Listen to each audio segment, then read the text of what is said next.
L'UBE est né il y a en gros une dizaine d'années, en 1996. C'est un petit peu l'histoire du mariage de la carpe et du lapin, de la rencontre en fait d'un universitaire asiatique et d'un enseignant bouddhiste occidental. Et c'est ce qui est vraiment la marque de fabrique et l'originalité de l'UBE. C'est d'être la réunion en fait de personnes qui viennent du milieu traditionnel et du milieu universitaire.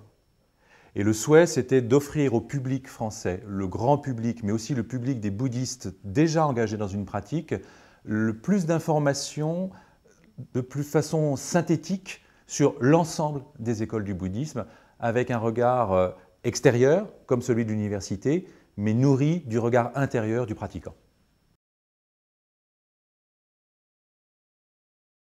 Les auditeurs qui viennent, qui ont différentes motivations, certains sont simplement des curieux du bouddhisme, d'autres sont vraiment déjà plus intellectuellement engagés dans une recherche, et d'autres enfin sont également engagés dans une pratique. Et donc, déjà, ces gens-là se rencontrent.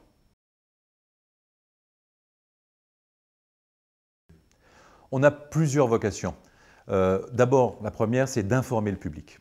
Il y a beaucoup de choses qui se disent sur le bouddhisme, mais de façon très désordonnée.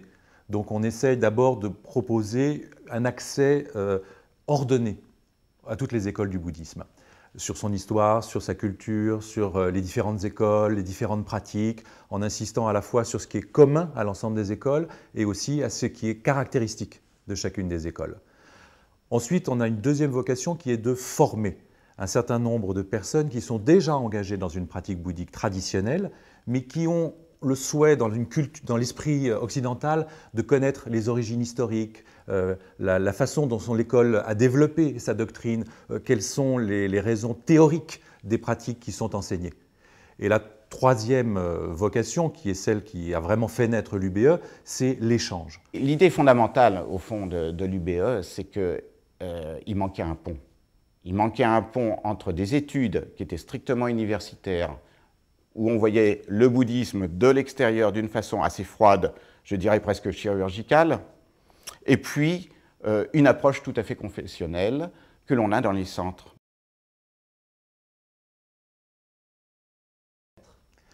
Alors, à l'UBE, il n'y a pas de maître. La base, c'est vraiment d'avoir des gens qui ont une formation universitaire. On n'enseigne pas le bouddhisme, on enseigne sur le bouddhisme. Mais ces enseignants sont eux-mêmes des pratiquants, dont certains ont des rôles importants d'enseignants au point de vue traditionnel, dans leur école. Mais chacun est engagé dans une pratique. Et cette pratique-là va nourrir leur vision, leur présentation du bouddhisme. Même si elle est plutôt scientifique, elle est nourrie de l'intérieur par leur propre expérience personnelle. Souvent, malheureusement, le bouddhisme est un petit peu fragmenté, cloisonné un petit peu dans les différentes écoles. Et là, on assiste à la fois, chacun garde la particularité de ses écoles, l'explique dans sa spécificité, mais en même temps, avec un regard sur les autres écoles et une ouverture qui se fait. Par conséquent, il y a plus de fluidité aussi au niveau de ce que va recevoir l'auditeur. Et c'est donc cette rencontre-là qui est vraiment très particulière, puisqu'en général, dans les centres, tout le monde, finalement, participe d'une école, reçoit le discours de cette école et ne regarde pas du tout ce qui se passe ailleurs. Alors, on a deux sites internet à l'UBE. Un site général, public, dans lequel on essaye d'avoir des informations assez simples de présentation du bouddhisme, de la présentation aussi des centres bouddhistes en France, avec un annuaire qui les recense dans toute la francophonie et un agenda des activités principales de ces centres. Après, on a un site qui est plus réservé aux étudiants de l'UBE, aux adhérents de l'UBE, où on va approfondir ce degré d'études, où se trouvent les cours de l'UBE, des enregistrements de ces cours, qu'ils soient audio ou vidéo, et des bibliographies qui sont plus approfondies, des textes fondamentaux de la tradition ou des études universitaires qui constituent une sorte de bibliothèque en ligne pour les étudiants de l'UBE. Alors c'est vrai que l'UBE, dès le départ, a souhaité utiliser Internet, mais on reste dans une civilisation du papier et de l'écrit. Et on a tenu à créer une publication sur papier qui soit entre les mains des gens et qui est donc les cahiers bouddhiques.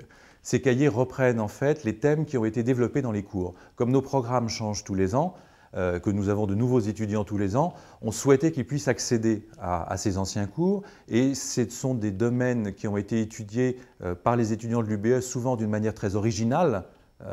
Et on voulait que cela puisse servir aussi à ceux qui étudient le bouddhisme. Et c'est pour cela qu'on a créé ce sorte d'archive des travaux de l'UBE que constituent les cahiers. Mais dans une forme qui reste quand même accessible, disons, à toute personne qui est intéressée par les études bouddhiques.